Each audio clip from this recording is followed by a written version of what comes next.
Hello friends, one more video, one more day. आज मेरा topic है मनमोहन देसाई जी, जो कि शायद इंडियन सिनेमा के सबसे सफल, सबसे सक्सेसफुल फिल्म मेकर थे। देखिए, आसान नहीं होता है कि 20 साल तक आदमी लगातार सुपरहिट फिल्में बनाता रहे, कल्ट फिल्में बनाता रहे, ब्लॉकबस्टर्स देता रहे। हर फिल्म मेकर ये चाहता है कि उसका काम ज़्यादा से ज़्यादा लोग देखें, बहुत अप्रिसिएशन मिले, उसकी फिल्म में पैसा कमाएं, लेकिन वो पॉसिबल नहीं होता है। और एक ये परसेप्शन बहुत फैलाया गया और बहुत स्ट्रांग भी हो गया, ये परसेप्शन की जो आर्ट फिल्में होती हैं उन्हीं में कुछ आर्ट होता है। कमर्शियल सिनेमा बनाना भी एक आर्ट है, इसमें कोई डाउट नहीं है। और इतना आसान काम नहीं होता है जितना आसान काम लोग सोचते हैं। तो आज इस वीडियो में हम लोग देखेंगे कि क्या थी वो मनमोहन देसाई जी की कला, और क्या था उनका आर्ट, और क्या था उनका जादू, और क्या था उनका एन्चांटमेंट, जो वो दिलो दिमाग पे लोगों के छा जाया करते थे और उनकी फिल्में इतनी बड़ी बड़ी हिट हो जाया करती थी। सबसे पहले हम लोग आते हैं मनमोहन देसाई जी के हीरोज़ के ऊपर। तो जो मनमोहन देसाई जी के हीरोज़ होते थे वो अक्सर वर्किंग क्लास, पुअर सेक्शन, गरीब, ऐसे हीरोज़ हुआ करते थे। और उस ज़माने में जो मैक्सिमम सिनेगोवर्स थे और जो सिनेगोवर्स का दायरा बढ़ रहा था वो मास ऑडियंस बढ़ रही थी, और जो वर्किंग क्लास के लोग थे और जो मैनुअल वर्कर्स थे और लोअर लेवल के, वो लोग बहुत ज़्यादा फिल्में देखना चालू कर दिया था उन लोगों ने। और वो लोग सिनेमा के कोर ऑडियंस हो गए थे, जो कि सारा दिन अपनी परेशानियों से जूझते थे और शाम को पिक्चर देखा करते थे और सब कुछ भूल जाया करते थे। तो उस ज़माने की सोशल कंडीशंस के हिसाब से और सामाजिक परिस्थितियों को देखते हुए मनमोहन देसाई जी के सारे हीरोज़ अक्सर गरीब हुआ करते थे। और उन्होंने, उनकी फ़िल्मों ने गरीबी को बहुत ग्लोरीफाई भी किया कि अक्सर गरीब आदमी अच्छा होता था, ईमानदार होता था, और अमीर आदमी विलन होता था, जो उस समय की सामाजिक परिस्थितियों पे बहुत फिट बैठता था। उस समय का जो सोशल एंग्स्ट था उस चीज़ को वो और हवा देता था। और गरीब आदमी को वो उस तरह के सपने दिखाया करते थे कि एक दिन तुम्हारा भी आएगा, और जितनी अमीर लोग हैं इन्होंने, इनके ये जितने भी महल और ये सारी चीज़ें हैं, और ये सब बेईमानी और उससे ही बनी हैं। तो उनका हीरो अक्सर ब्रैश होता था, एरोगेंट होता था, वोकल भी होता था। वोकल जब मैं कह रहा हूँ तो मैं मतलब, जैसे अमिताभ बच्चन उनके बहुत फेवरेट हीरो थे और उनके साथ उन्होंने बहुत सारी फिल्में की। और अमिताभ बच्चन उस ज़माने में जब वो एंग्री यंग मैन कर रहे थे तो उनका जो एंग्री यंग मैन दूसरी फिल्मों में होता था वो बहुत ही साइलेंट किस्म का, ब्रूडिंग किस्म का होता था, जो बहुत कम डायलॉग बोलता था। लेकिन वही एंग्री यंग मैन का पर्सोना जब अमिताभ बच्चन मनमोहन देसाई जी की फिल्मों में लाते थे तब वो काफ़ी वोकल हो जाता था, वो बढ़ चढ़ के बोलता था, वो एक्सप्रेस करता था, जैसा कि सुहाग का अमिताभ था। कुली और मर्द का अमिताभ तो आते आते ऑलमोस्ट एक पॉलिटिकल बन गया था, जो कि मज़दूरों के हक़ के लिए और गरीबों के हक़ के लिए लड़ाई करता था, इस्टेब्लिशमेंट के ख़िलाफ़। उसी तरह से रोटी का राजेश खन्ना भी बहुत वोकल था, धर्मवीर का धर्मेंद्र भी बहुत वोकल था। तो इस तरह के हीरोज़ उनके हुआ करते थे मनमोहन देसाई जी के। और जैसा मैंने बताया कि वो हमेशा सोसाइटी के एक ऐसे तबके से आते थे हीरोज़ जो कि दूसरे फिल्म मेकर्स ने बहुत ज़्यादा एक्सप्लोर नहीं किया था। देखिए, उससे पहले ज़माना चल रहा था राजेश खन्ना साहब का, राजेंद्र कुमार साहब का। तो उनके जो हीरोज़ होते थे तो वो हीरोज़ थोड़े से मिडिल क्लास या above middle class, Shammi Kapoor साहब का अबव मिडिल क्लास और उससे आते थे, और वो बड़ी ही उनकी रोमांटिक और म्यूज़िकल फिल्में हुआ करती थी। लेकिन राजेश खन्ना जी ने उस चीज़ को तोड़ा और दोबारा इस्टेब्लिश किया, और फर्मली इस्टेब्लिश किया, और इतना फर्मली इस्टेब्लिश किया कि टिल 90s तक आप हीरो अमीर आदमी दिखा ही नहीं सकते थे। It is a fact. तो सच्चा झूठा का जो राजेश खन्ना है, जो है हीरो है, जो विलन है वो तो बड़ा आदमी है, जो हीरो है वो एक बैंड बाजे वाला आदमी है। सुहाग का अमिताभ बच्चन भी वैसे ही है। नसीब का अमिताभ बच्चन वेटर है। कुली का अमिताभ बच्चन कुली है। धर्मवीर का धर्मेंद्र एक लोहार है। रामपुर का लक्ष्मण का रणधीर कपूर एक गांव वाला है। ये उनके हीरोज़ का कैरेक्टराइजेशन होता था। और एक चीज़ और मनमोहन देसाई जी जो करते थे कि उनको जो हीरोज़ होते थे वो अक्सर स्टैब्लिश लोगों के साथ ही काम करते थे। तो उनके जो हीरोज़ होते थे उनकी भले ही कुछ एंगस्ट हो या भले ही कुछ सिस्टम के ख़िलाफ़ गिले शिकवे हों, लेकिन उनके हीरोज़ होते एंटरटेनर्स भी थे, और उनको कॉमेडी वगैरह करनी भी आनी चाहिए। तो देखिए, मनमोहन देसाई जी ने इतनी सुपरहिट फिल्में बनाई, लेकिन उनकी फ़िल्मों में कॉमेडियन का बहुत बड़ा, एंटरटेनिंग फिल्में बनाई, इनकी फ़िल्मों में कॉमेडियन का बहुत बड़ा रोल नहीं होता था। कॉमेडी तो उनका हीरो ही करता था, वो एस्पेक्ट भी उसी को संभालना होता था। तो वो चाचा भतीजा के धर्मेंद्र हों कि धर्मवीर के धर्मेंद्र हों कि अमर अकबर एंथनी के अमिताभ हों कि मर्द के अमिताभ हों कि कुली के अमिताभ हों, नसीब के अमिताभ हों, सुहाग के अमिताभ हों, देश प्रेमी के अमिताभ हों, कॉमेडी तो उन्हीं को ही करनी पड़ती थी। कॉमेडियंस का बहुत बड़ा रोल नहीं होता था। और एक और चीज़ जो मनमोहन देसाई की आप फिल्में देखते जाइए तो एक बहुत बड़ा कॉमन फैक्टर होता था कि एक और रोल वो बहुत स्ट्रॉन्ग रखते थे। इस बात पे बहुत सारे लोगों ने लाइट नहीं डाली है, प्रकाश नहीं डाला, लेकिन मैं डालना चाहता हूँ कि जो हीरो का फादर होता था वो एक्स्ट्रा ऑर्डिनरीली स्ट्रॉन्ग होता था मनमोहन देसाई जी की फिल्मों में। मर्द के अमिताभ बच्चन का बाप दारा सिंह जी थे, एक्स्ट्राऑर्डिनरी स्ट्रॉन्ग। वो ओरिजिनल मर्द दिखाए गए फिल्म में जो हेलीकॉप्टर तक रोक लेते हैं, एक हवाई जहाज़ तक रोक लेते हैं। अगर आपको अमर अकबर एंथनी का प्राण याद हो तो सबका बाप था वो, बहुत स्ट्रॉन्ग कैरेक्टर था। उसी तरीके से नसीब का भी प्राण, जो वापस आता है अपना बदला लेना, डॉन बन के बदला लेने। कुली में जो नीलू फुले जी ने रोल किया है, जो अमिताभ बच्चन के फॉस्टर फादर का, कितना स्ट्रॉन्ग रोल है, बहुत स्ट्रॉन्ग रोल है। सुहाग में तो अमजद खान जी का रोल इतना स्ट्रॉन्ग था कि वो फिल्म के वो दोनों हीरोज़ के बाप होते थे और विलन भी थे वो, और अंत में वो शायद रिफॉर्म भी हो जाते हैं। और आप दूसरी फिल्में भी देखिए जहाँ पर भी मनमोहन देसाई जी ने इस तरह की फिल्में बनाई हैं। परवरिश में शम्मी कपूर जी का जो रोल था और जो अमजद खान का रोल था, दोनों बाप थे, बहुत स्ट्रॉन्ग रोल्स थे। तो हीरो के जो बाप का रोल था, एक मैं भूल गया, धर्मवीर में जो प्राण साहब का रोल था, जो समुराई गेटअप उनको दिया था और पूरी फिल्म में वो छाए रहते।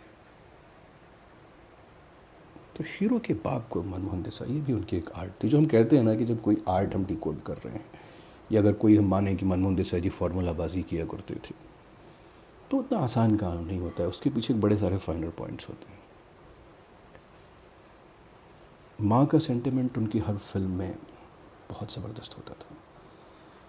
वो अमर अकबर एंथनी की भारत माता हो, जिसको हिंदू मुस्लिम और क्रिश्चियन खून दे रहे हैं, कि मर्द की माँ हो, कि कुली में जो वहीदा रहमान, अमिताभ बच्चन का पूरा एक मदर इशू ही रहता है पूरी फिल्म कुली में, जो वहीदा रहमान जी का कैरेक्टर है। उसी तरीके से उनकी दूसरी फिल्मों में भी, चाहे वो सुहाग रही हो फिल्म, या दूसरी फिल्में रही हों, एक माँ की जो एक पोजीशन थी, वो मनमोहन देसाई जी बहुत धर्मवीर आद हैं। रानी माँ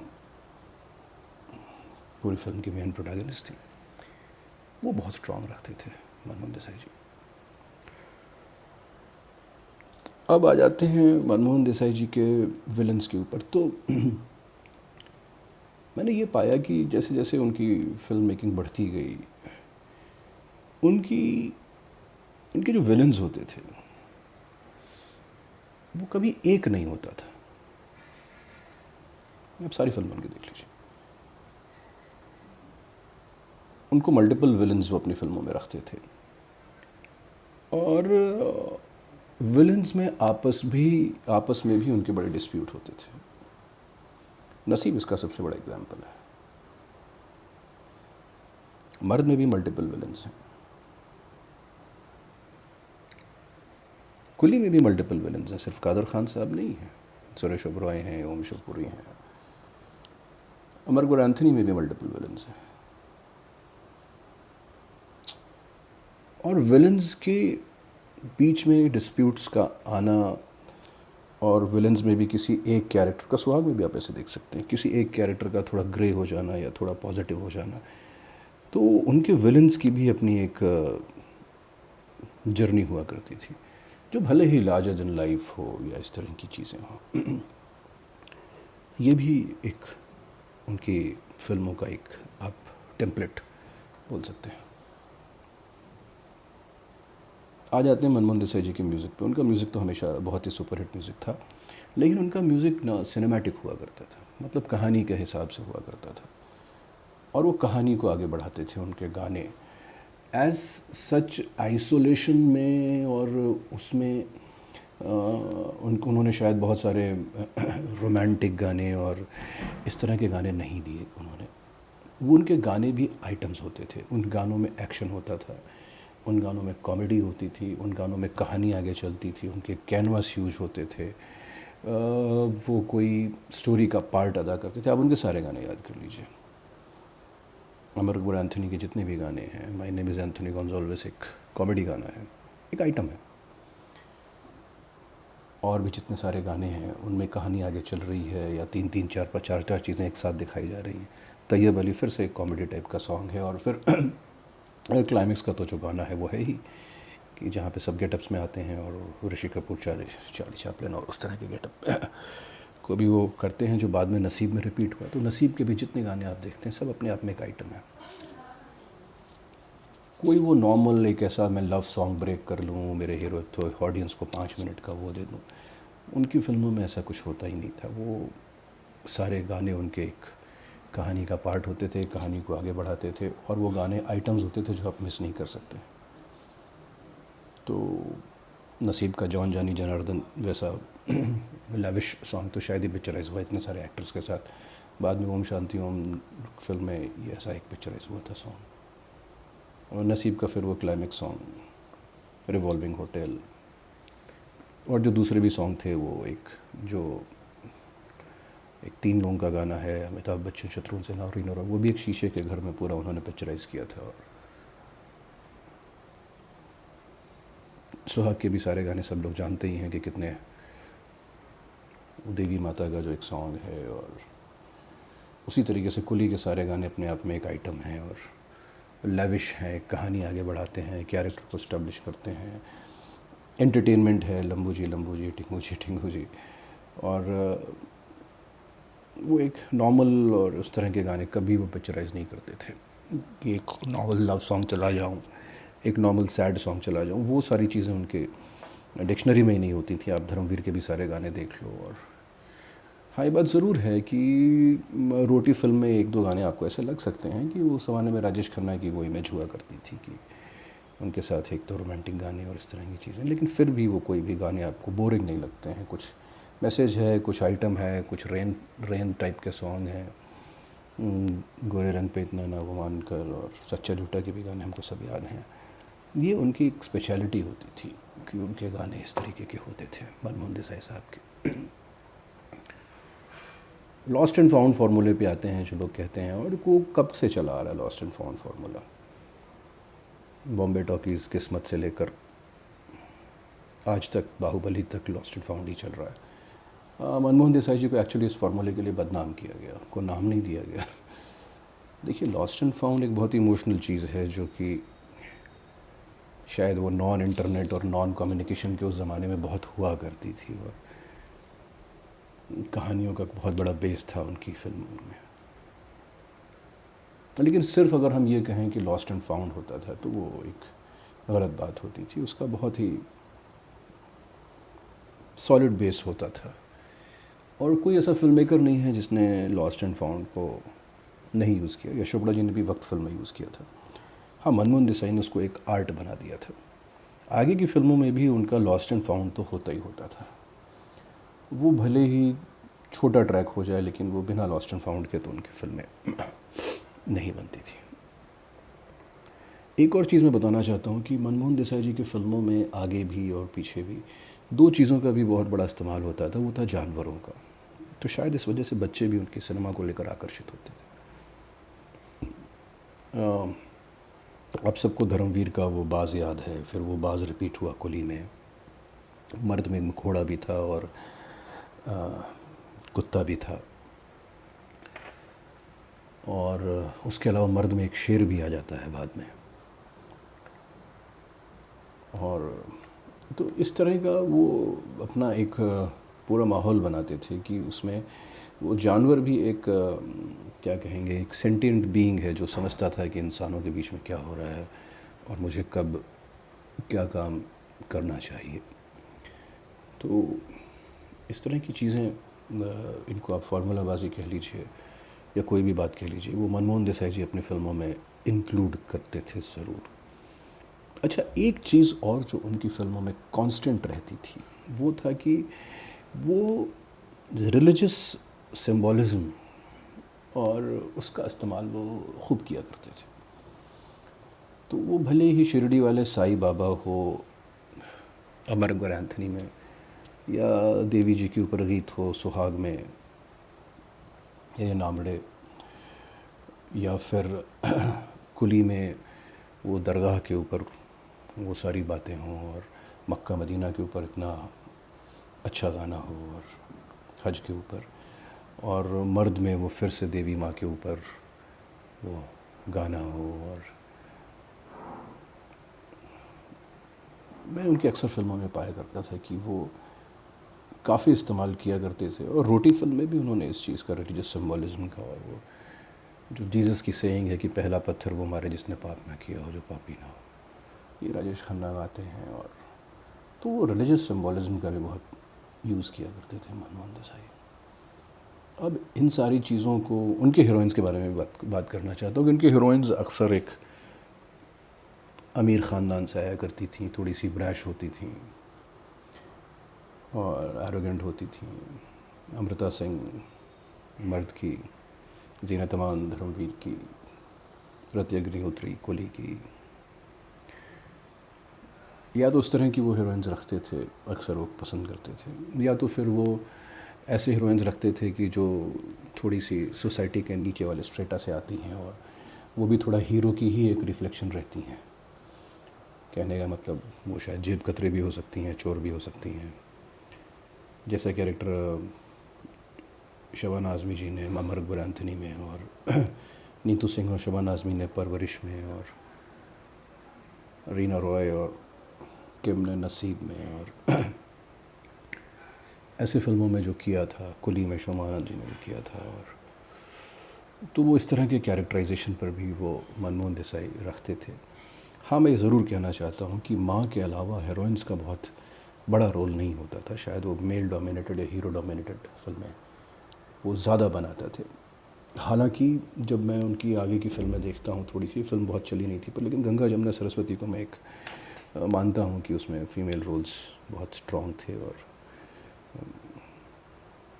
सेंटिमेंट वो ज़रूर रखते थे। और तो इस तरह का उनका, मैं यही कहूँगा कि इस तरह का उनका मिला जुला के इस तरह का उनका एक सिनेमा था, और उन्होंने एक over a period of time उन्होंने एक आर्ट डिस्कवर की थी, और उसको आप फार्मूला कह लीजिए, उसको आप सारी चीज़ें कह लीजिए, लेकिन वो चीज़ें वो लाते थे। जो चीज़ें हिट हैं वो भले ही लव ट्रायंगल्स हों, भले ही बाप बेटे के ट्रैक हों, उन चीज़ों को भी वो इस्तेमाल करते थे, और एक बहुत ही एंटरटेनिंग ढंग से एक कहानी का, एक बड़ी कहानी का एक छोटा पार्ट ज़रूर बनाते थे, ताकि ऑडियंस, हर तरह का ऑडियंस सेटिस्फाइड हो। या यूथ को लेकर भी उस ज़माने में उन्होंने जिस तरह के कैरेक्टर ऋषि कपूर को नसीब और अमर अकबर एंथनी वगैरह में दिए हैं, और वो वो कॉन्शियस थे इन सारी बातों को भी लेकर कि क्या ट्रेंड चल रहा है और किस तरह की चीज़ें उनको करनी चाहिए। तो ऐसे फिल्म मेकर्स अब नहीं हैं। आजकल हम लोग साउथ की बहुत सारी फिल्मों की बात करते हैं कि साउथ का ये हिट है, साउथ का वो हिट है, अच्छी बातें हैं, बहुत अच्छी बातें हैं, लेकिन जो ओरिजिनल जिस फार्मूले पे चीज़ें चल रही हैं और जो बड़ी स्क्रीन का सिनेमा वापस आया है, इसके फादर आज भी कहीं ना कहीं मनमोहन देसाई ही हैं, और वही हीरो वापस आया है रीपैकेज होके, वही फार्मूलेज वापस आए हैं रीपैकेज होके। ऐसे थे हमारे मनमोहन देसाई।